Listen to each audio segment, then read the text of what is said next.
Hi student, this is Professor Harmony Kim who will teach Practicum in Buddhist Ministry during the winter semester at University of the East.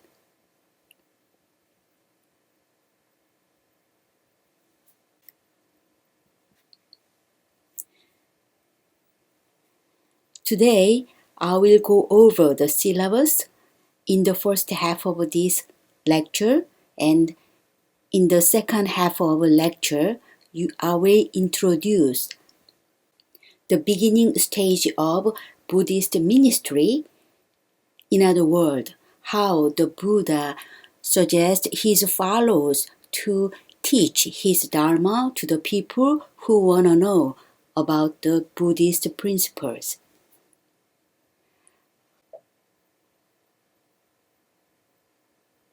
Let's look at the syllabus. First, course description.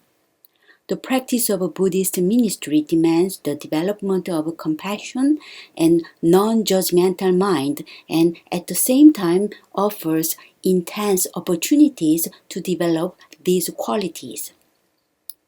Ministers serve in variety of settings in which people are under stress of one kind or another, including hospitals and hospices, prisons and jails, and military.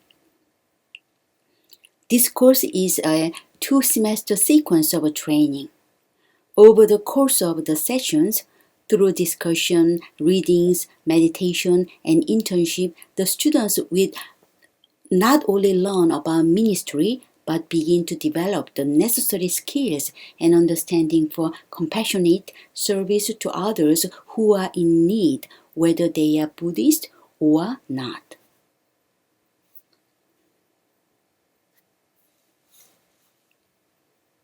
Therefore, I will mostly cover about Buddhist ministry, but I will also include the perspective of Christianity ministry. Therefore, you will study the meditation in Buddhism as well as meditation in Christianity. This slide includes Buddhist ministry program offered in Harvard University. So I directly cite the information of a Buddhist ministry program organized by Harvard University.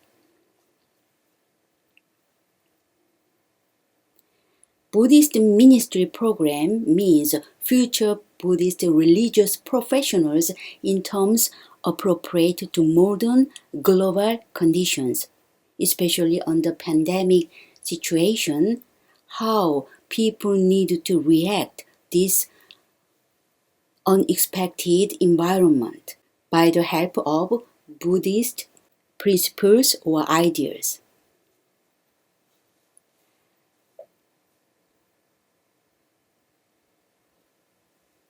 This coordinates a range of courses on the history, thought, and practice of Buddhism in Buddhist language and in Buddhist art of ministry. The initiative also supports the field education of Buddhist ministry students in hospitals and other sites of pastoral care, and offers the insight of Buddhist textual traditions and practices to students from all religious traditions who study ministry at Harvard Divinity School. Buddhist ministry program teach courses on pastoral care and counseling, preaching and worship, spiritual formation, social activism, leadership, and denominational polity, highlighting the application of Buddhist principles to socially engaged action in the world. Students in the program also have the opportunity to choose from the many courses offered more broadly at Harvard Divinity School and other schools at Harvard for their arts of ministry requirements in such areas of psychology and counseling, education, conflict resolution, community organizing, and leadership development. So this course cannot include a broad scope offered by Harvard University School, but we extract some part of ministry program in terms of idea. Therefore, I will introduce some how students can provide spiritual guidance to the people, or how students learn to transmit the significance of Buddhist teachings in the contemporary world. Therefore, you will study Buddhist textual tradition. I more focus on early Pali Canon. Therefore, we will read the Buddha's sermons from Pali Canon, 4 kinds of Nikaya, and also you will practice how those teachings can be applicable to this unexpected changing situation.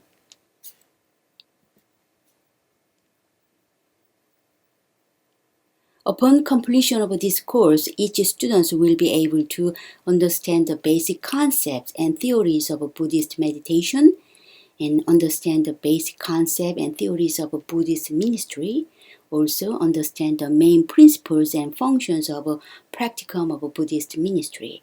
This course actually offered for 2 semesters, so this is 4th semester, therefore you will study part of these objectives. So mainly you will understand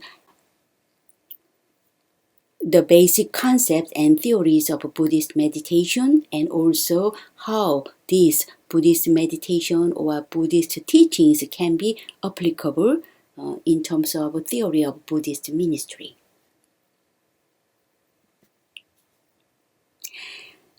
Instruction will consist of lecture video, reading assignment, and handouts. Classroom questions and discussions are strongly encouraged. This is based on on-site education. Right now, you are learning by online environment. Therefore, it is a little bit hard to share the discussion. However, other instructional techniques may also be employed, such as audio-visual presentation, speakers, critical thinking exercise, and group activities. Also, group activities is a little bit hard, but you will definitely watch lecture video, and also you will submit some quiz exercise. Therefore, I can count your participation in this lecture. Each class will have a lecture on the assigned topic. Every week you will have a certain topic, and based on that topic, I will provide lecture video. Students are expected to read the material prior to the class.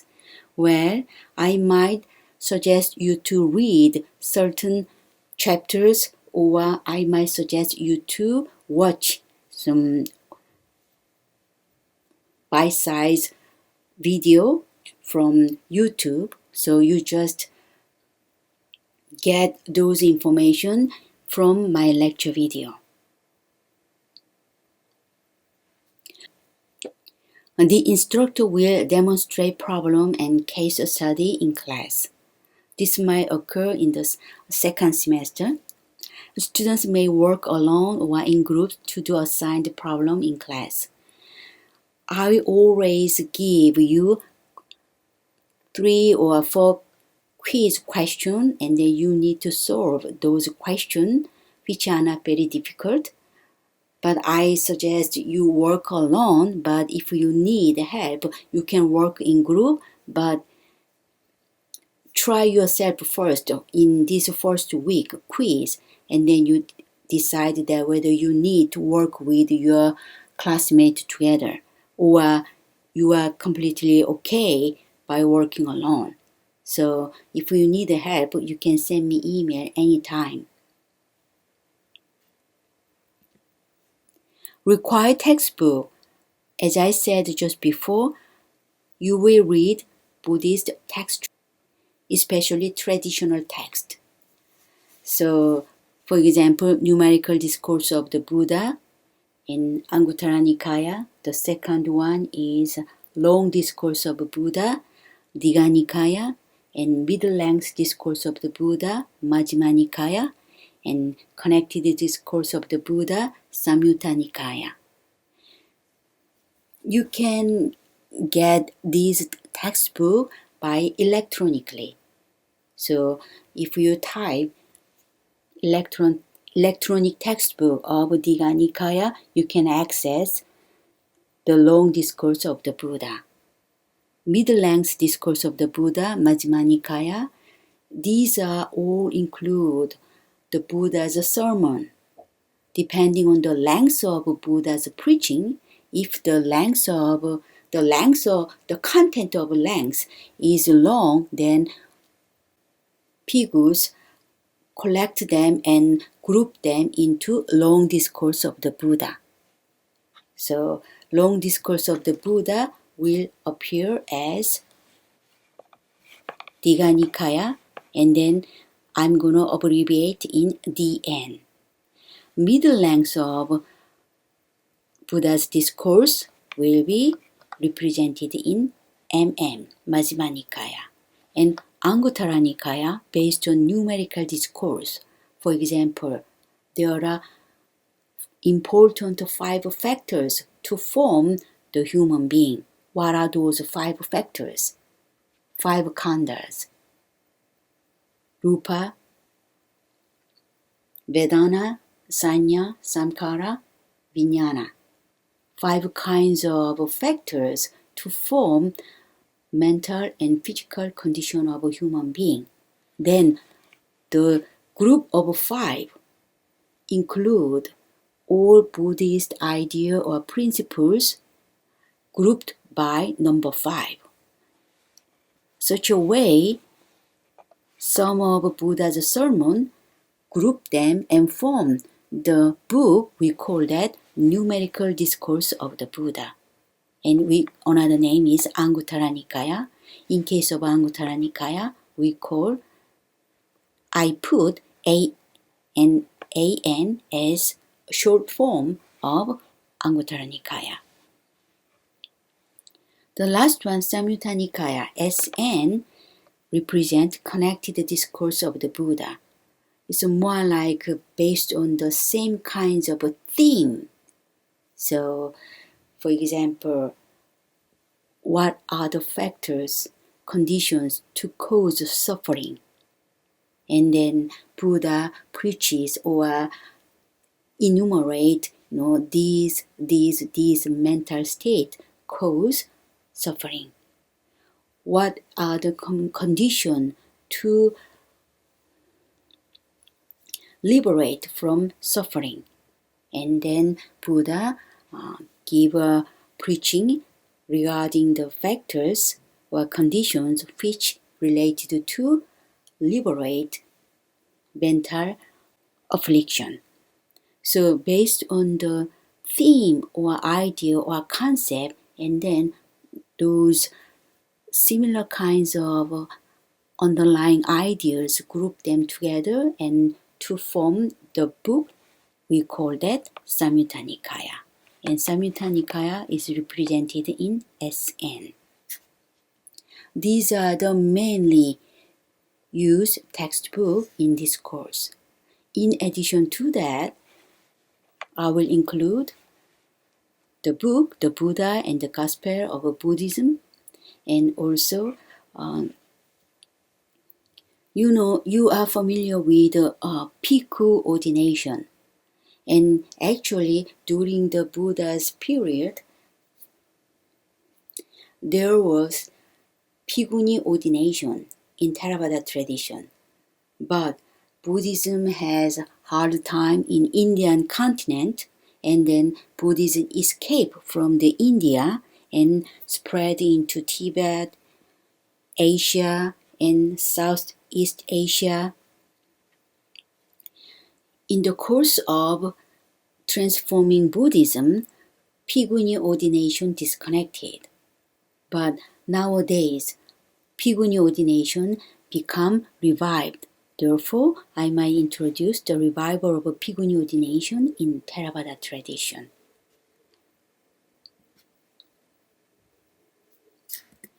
Whenever you need to read some source, I will provide certain page or a chapter from these additional resources. So you don't have to purchase these resources. Of course, this required textbook, also you don't have to buy this textbook, but you can freely access this text by online. My name is Harmony Kim, and this is the email address which you can contact me. It is possible to reach me by email at any time, and you will get response from me within 48 hours during weekdays. And weekend, I seldom reply to students because during weekend I have to have my own life. I have to go to grocery and I have to do some housework. Therefore, when you send the email during weekend, I might reply a little bit late. But during weekdays, I will reply back to you within 48 hours. If you have any question in addition to the assignment, please send me email with the subject title, additional question on the email. Just in case if students keep asking the information which have been clearly addressed in the lecture video, I might not respond in a timely manner. In other words, you need to send me email every week, because at the end of a lecture video, I always put 3 or 4 quiz questions. You have to send email about the answer of this quiz. This will happen routinely in weekly basis. Your email sent to me weekly basis can be counted as your attendance. Therefore, after first week, you will get used to that. But if you have an additional question, please put the subject title of your email, include additional question. Some students worry about whether I receive your email or not. I do not reply back to you and say that I receive your email. I do not do that because I have many students, so I cannot individually to send every student informing that I receive your email. But how you can verify whether I receive your email or not? Please include your email CC. Therefore, if something wrong in your attendance at the end of this course, you can show me that email.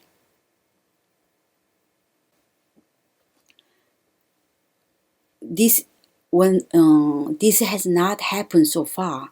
In other words, every student send me email in this mygmail.com. I always receive your email and then I check your attendance as well as your sum of point of your quiz answer. Then mostly I focus on the attendance point. Therefore, keep in mind you need to send email weekly basis and do not much worry about whether I receive it or not. Whenever you send to this email, I always receive. And just in case, please, whenever you send the email to me, please include your email address CC.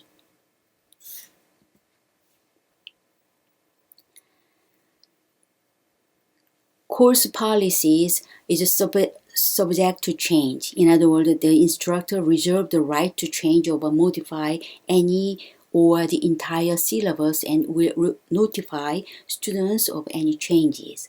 So I already organized the topic of every week, but this topic might be a little bit modified and changed. So, but you don't have too much worry about that. You just listen and solve a quiz and send the answer of a quiz to me weekly base, and then you will be okay. Attendance policy. Please make every attempt to be in class during all sessions. Regular and punctual attendance as well as active student participation is an important part of a student's education. Attendance is strictly monitored. All missed assignment and or additional assignment must be completed according to professor's guidelines. Students may not miss more than 75% of class sessions. So you have a freedom to miss this class maybe 3 times, 2 or 3 times. So 3 times is the maximum. 3 consecutive absence require formal notice. And many students who are taking this course are international students. So in relation to visa status, you really need to attend this course weekly base, and then please do not miss this course more than 3 times. Participation policy. Each student is expected to be an active participant in weekly quiz. Sending me those answers of a weekly quiz via email will count your participation. Your class participation grade will reflect the quality and consistency of your contributions. Mere attendance does not represent participation. Frequent absence will severely impact your participation grade.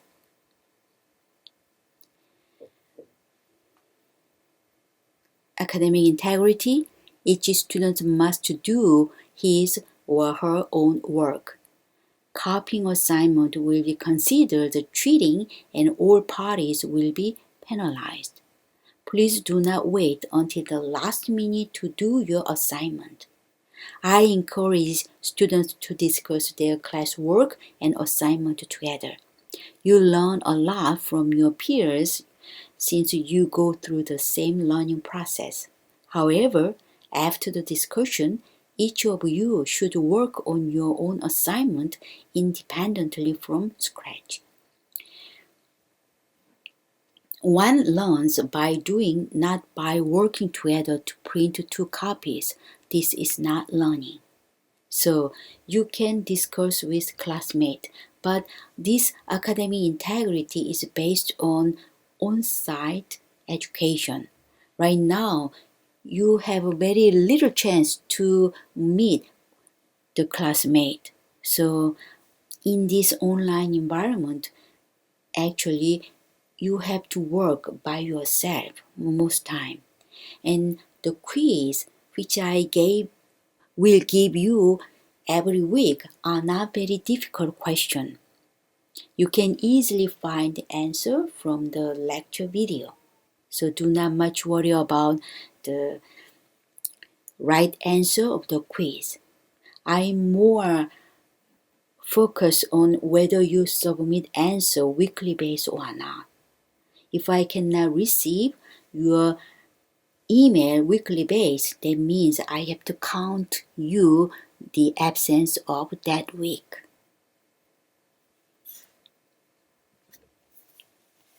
Assignment or quiz will be announced through lecture video, and the due of each assignment is until Sunday midnight following week, because this course is supposed to open on Monday in on-site situation.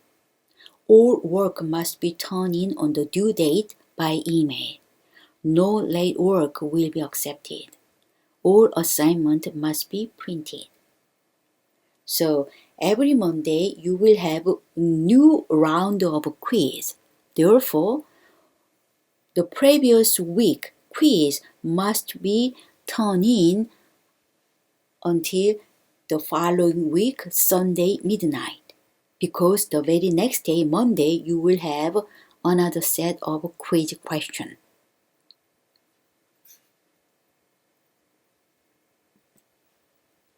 How you can be evaluated? Homework assignment quiz 30%. So whenever you submit weekly quiz, you earn 30%. Midterm examination, I will give multiple choice question, about 20 questions in midterm examination. It's based on lecture video. And the last one, final examination, count 40%. Also, final examination consists of multiple choice question plus one essay question. This essay question I will explain. Right now, I have no idea what kind of essay question I will give you. But once you read the question, you will have 1 week to prepare for the answer. So you have enough time to look at some Buddhist traditional text, and then you need to add your opinion at the end of your report, at the end of your essay. I will provide detailed information when you are close to take final examination. So final examination, you will solve 20 kinds of multiple choice question plus one essay question. This preparing for the answer for the essay question takes, the time which is required to prepare for the answer of the essay question, I will give about 1 week. So you have enough time to prepare the answer. So do not worry about that essay question.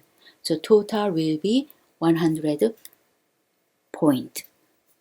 And when your performance belong to 90 to 100%, you will get the category of A, 80 to 89%, B, 70 to 79%, C, 60 to 69%, D, lower than 60%, will receive F grade.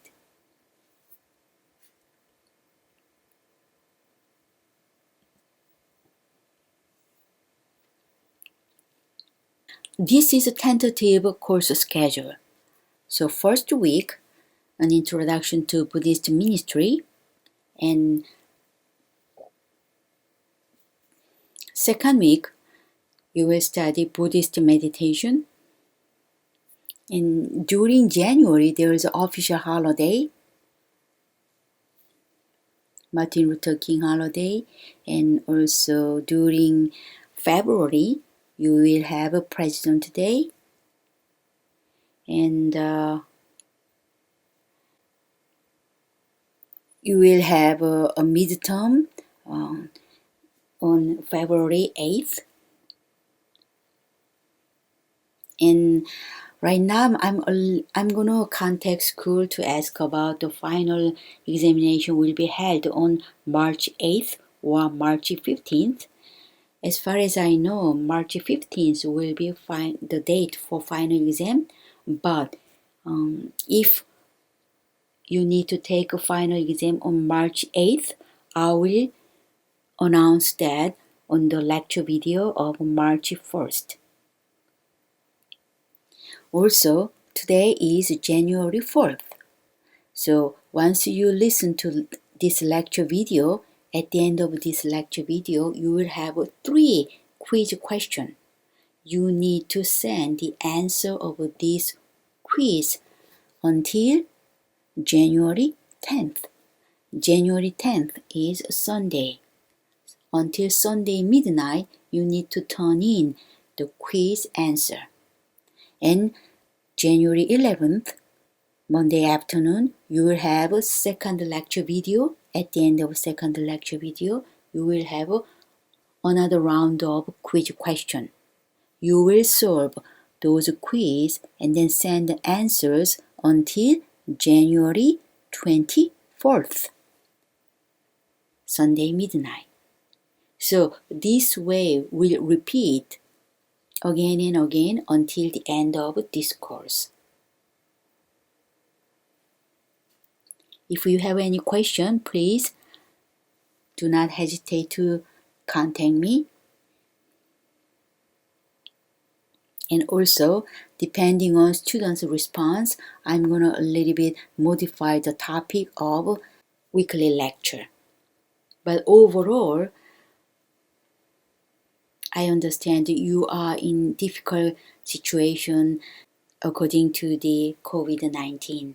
Therefore, I'm not going to put too much hard information, but you need to study. So once you just read the lecture video, once you just watch the lecture video, and I might suggest you need to read this information, then I will introduce website address. So you just click and then you just listen, and then at the end of a lecture video, there are 3 or 4 quiz questions. You solve them and send to me.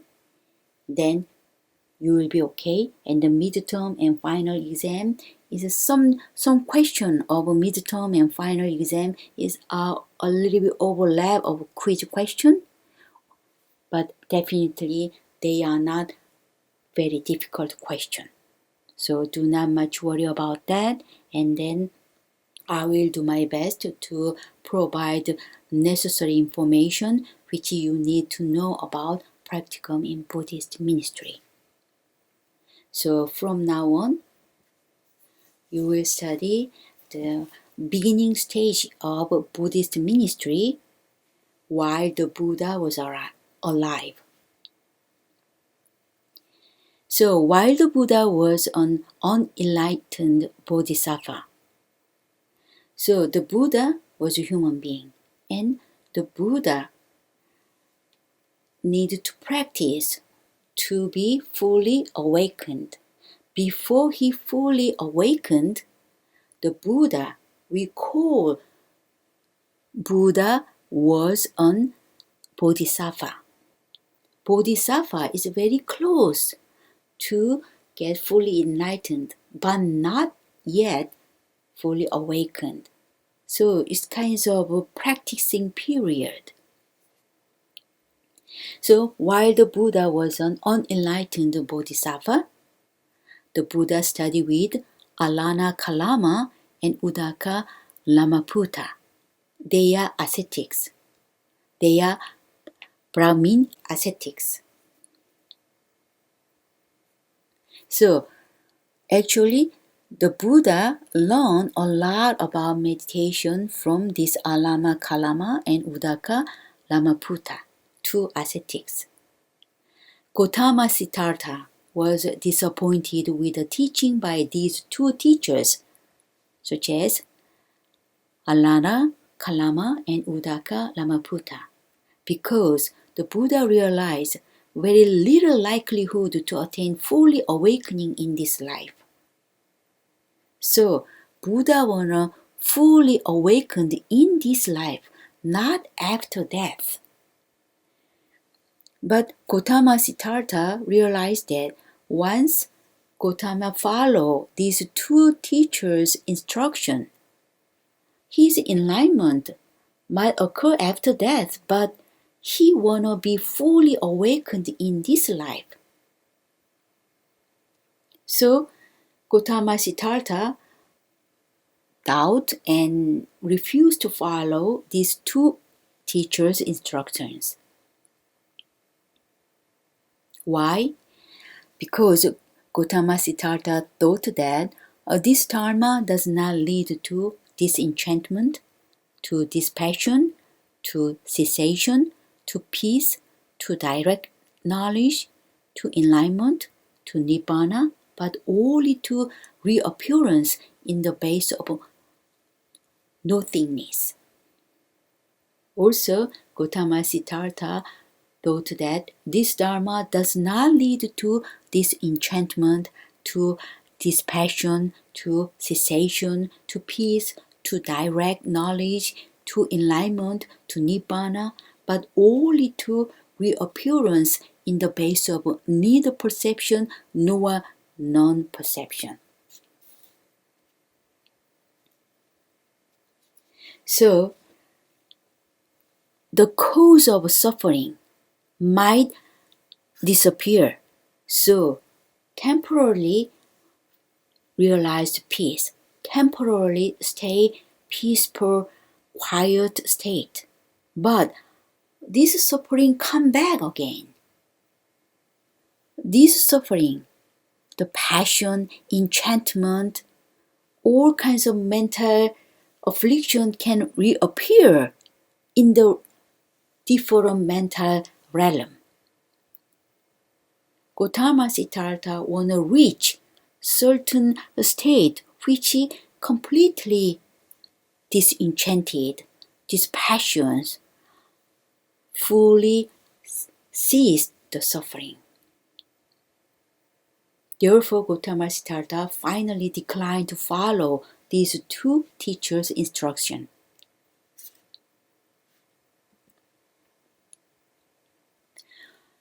So the Buddha practiced by his own way, and he reached fully awakened. Once the Buddha became fully awakened, the Buddha wanted to teach Alana Kalama and Udaka Ramaputta, his teachers, first. First, he want to teach them, his previous teacher, not previous, his teacher, but these two ascetics already passed away. In case of Alana Kalama, passed away 7 days ago before the Buddha fully awakened. And Udaka Ramaputta passed away 1 day earlier than the Buddha fully awakened. It's been wondered why the Buddha chose his previous teachers first for his teaching. Maybe these two ascetics were very close to be fully enlightened, but need one last instruction to lead this enchantment, this passion and cessation, so that these enchantment, passion and suffering not reappear in any mental realm. In other words, the Buddha knows the discrepancy between Brahmanism and Buddhism with respect to the expedient approach to reach the ultimate goal, Nibbana, in this life. So his two previous teachers were very close to reach Nibbana. But one last step, one last instruction required to reach the ultimate goal. Otherwise, this enchantment, passion, and suffering will come back again, and then we have no way to get out of the circle of life, suffering of life. The Buddha refused to teach at the beginning after his awakening. In other words, even though the Buddha want to teach his two teachers, and the Buddha find out that they already passed away, then the Buddha did not want to teach at the beginning after his awakening. But great compassion made him change his mind. He already knew, he already realized the truth. But when he looked at other sentient beings really in the circle of suffering, then he felt, so sad and compassion them. Then, okay, I will teach them. Therefore, they can fully enlightened, they can liberate themselves. So the Buddha's teaching career began with full of loving kindness to all sentient beings.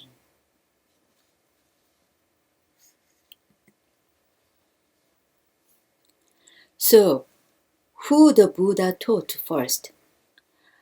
Once the Buddha became fully awakened, the first ascetic wanderer the Buddha met was Ajivaka Upaka. And Ajivaka Upaka asked the Buddha the question, "Who is your teacher?" The Buddha replied, "I have no teacher and one like me. I am the teacher supreme." And Ajivaka Upaka, also ascetics, once this ascetic listened Buddha's answer, he shook his head and proceeded on his way. In other words, Ajivaka Upaka doubted the Buddha's answer. "Oh, I do not believe you are the teacher supreme." And he just ignored the Buddha and go his way. So Ajivaka Upaka missed to listen to any Dharma taught by the Buddha. This appears in Majjhima Nikaya. Then the Buddha approached his 5 old pigs. So Gautama Siddhartha practiced with other pigs together, other 5 ascetics together. And the main practice the Gautama Siddhartha engaged at the beginning was self-mortification. And this self-mortification led his physical condition ruined. So his physical status became extremely weak. And at the time, one woman provided milk to Gautama Siddhartha, and then Gautama Siddhartha received and drank the milk. And then, once 5 old ascetics saw that situation, then these 5 old ascetics judged that the Gautama Siddhartha, you live luxuriously. And 5 old ascetics left Gautama Siddhartha. So 5 old ascetics judged Gautama Siddhartha to abandon striving. The Buddha expressed his intention to instruct 5 old ascetics then by saying this way, "Listen, pigus, the deathless has been obtained from the home life into homelessness." Deathless. Maybe ascetics believe in that you can reach fully enlightened after death. But the Buddha reached the deathless in this life, not after passed away. The 5 ascetics replied, "Since you live luxuriously, having given up your striving and reverted to luxury, how will you have achieved any superhuman state, any distinction in knowledge and vision worthy of the noble ones?" And Majjhima Nikaya Sutra describe a circumstance in which the Buddha taught them. They provide detailed description regarding how the Buddha taught them. So if we are interested, then you can find Majjhima Nikaya, the first chapter, 172. Then you can find the detailed process stating how the Buddha determined to preach 5 previous ascetics. Now I write down 5 pigus. Eventually, these 5 ascetics listen to Buddha's sermon, then they become 5 pigus. The Buddha gave a preaching in a manner of 2 or 3 pigus together, depending on the rotation for arms round. So 5 pigus listen to Buddha's preaching, maybe taking not just 1 hour, maybe need to pass the lunch time. And then in Theravada Buddhism, early Buddhism, they need to go out arms round for lunch. Therefore, 2 or 3 bhikkhus go out, and the leftover 2 or 3 bhikkhus listen to the Buddha's sermon. They attained knowledge and declare their last words after being instructed by the Buddha, indicating that there were 6 enlightened ones in this world, including the Buddha. So 5 bhikkhus, they become fully enlightened once they listen the sermon by the Buddha. Then include one more Gautama Siddhartha, already fully enlightened. So there are 6 enlightened one at that time. After expounding the Dharma to the 5 bhikkhus in Benares, Benares is the location in India, the followers reached 60 and the Buddha said, in other words, once followers, it could be ascetics, it could be lay followers, they listen to Buddha's preaching, then they become fully enlightened. So the followers, maybe first 5, and it increased in 60s. At the time, the Buddha says to his follower, in a way that, walk, monk, on tour for the blessing of the manifold, for the happiness of the manifold, out of compassion for the world, for the welfare, the blessing, the happiness of devas and man. Let not 2 of you go by one way. Monks teach Dharma, which is lovely at the beginning, lovely in the middle, lovely at the ending. This description appears in Vinaya Pitaka, and you can see, let not 2 of you go by one way. So when you provide Buddha's teaching to other people, go by yourself like a rhinoceros.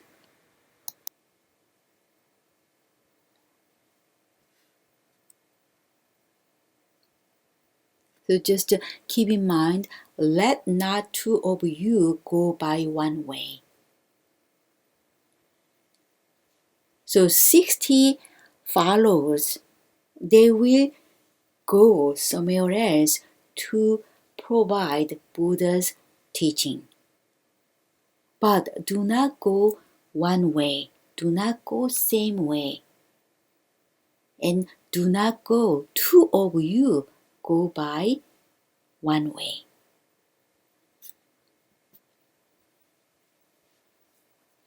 The Buddhist missionaries were dispatched, and they went like a rhinoceros. The Buddha provided gradual teachings to them, and the candidate who attained the stream entrance became ordained, otherwise remained as lay followers. So stream entrance means just entering the path in which lead to the Nibbana. In order to follow the path to lead to the Nibbana, you have to accommodate with certain precept and practice, so that just walk through that passageway, then you will reach certain stage. The beginning stage, we call that stream entrance. And the next stage is once returner. The next stage is no returner. And the final stage is fully enlightened Arahant or Nibbana. So stream entrance means just the beginning stage of ordination. If some followers decide not to be ordained, then they remain as lay followers. But they are also part of Buddhist followers. So there are 4 groups: Bhikkhu, Bhikkhuni, male lay followers, female lay followers. They all of them, we group them together called Sangha. And then this Sangha the member of Sangha can go any way to preach Buddhist idea and Buddhist teachings.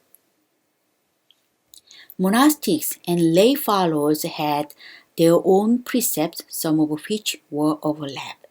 So the precept which must be kept by monastics, are different from the precept kept by lay followers. But some of them are overlapped, such as do not kill the living being. Do not steal the things which are not belong to you. Such as 5 precepts. Some students are already familiar with the 5 precepts, which we'll study a little bit later in the following session. As a fully enlightened one continued to teach his followers during his journey, 1,250 bhikkhus accompanied the Buddha. The more and more followers increased,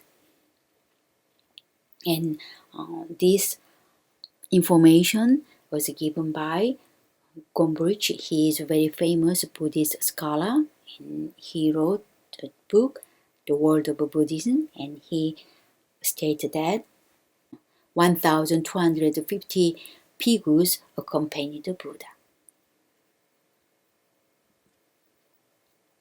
It was inevitable to form the Buddhist community composed of bhikkhus, bhikkhuni, male and female lay followers called the Sangha. The candidate decided to enter the order was presented with a ceremony of admission to enter the Sangha, and eventually became a forest dweller, that is, homelessness. The significance of the existence of the Sangha lies in not only a role of practicing together and educating lay people, but also it plays a role of preserving the Buddha's teachings up to a contemporary era without dying them out. This kind of system can hardly be found in other religions in the world. The Buddha is really smart. He wanna preserve Buddha's teaching, and he invent a certain way to avoid removing Dharma out. Therefore, he stayed by his mouth, set up the Sangha. This kind of system cannot be found in other religions. This is the beauty of Buddhism, and because of Sangha, the Buddhist teachings continue and will not disappear forever. The Sangha was organized as a community quite unlike the Jainis and other renouncers, Brahmanis, uniquely well organized to preserve not only a way of life, but also a body of scripture in an age before writing was known or at least widely used. This means Buddha's teaching was not preserved as a writing at the beginning. The writing system was not very well developed while Buddha was alive. Therefore, these arahants, they memorize Buddha's sermon verbally, and then later they can be recorded on a paper. Therefore, we can access them by the book. That's why a body of scripture in an age before writing was known. So ascetics reciter and memorize that, and then nowadays we can access written record of recital of ascetics. So formation, founding the Sangha, this is important to preserve the Buddha's teaching down the road. So how may the Buddha transform his followers? What kind of teaching Buddha provide to his followers? These kinds of things will be covered in this course, and more detail his teachings will be introduced in the next week. So, as I said, when we go over the syllabus, you have to solve 3 quiz. This kind of quiz appear at the end of a lecture video, weekly base. First, quiz 1. How many bhikkhus has the Buddha taught right after his awakening? 2, 5, 1, 6. The Buddha wanted to teach his previous teachers, but they already passed away. So how many bhikkhus has the Buddha taught?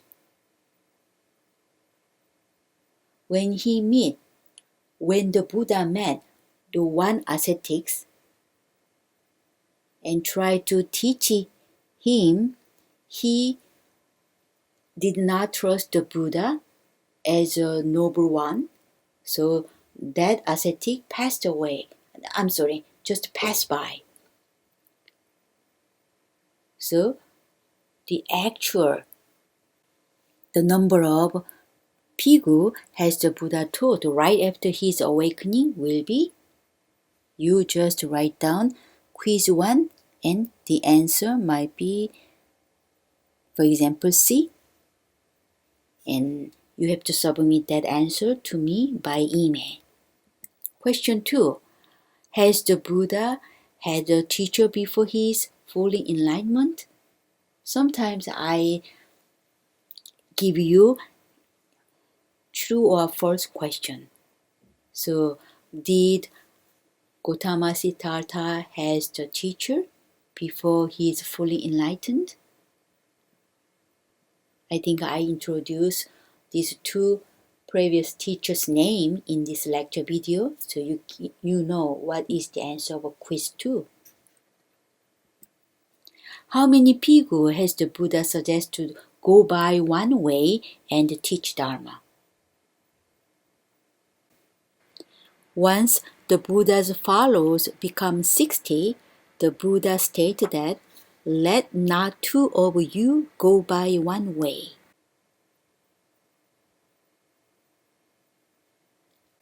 Okay, so you also know the answer of this question. So you have to send the answer of a quiz in a way like this way. Your name, write down your name, last name, comma, first name, and answers of week 1 quiz. Quiz 1, answer ABCD, one of them. And quiz 2, A or B. Quiz 3, one out of ABCD.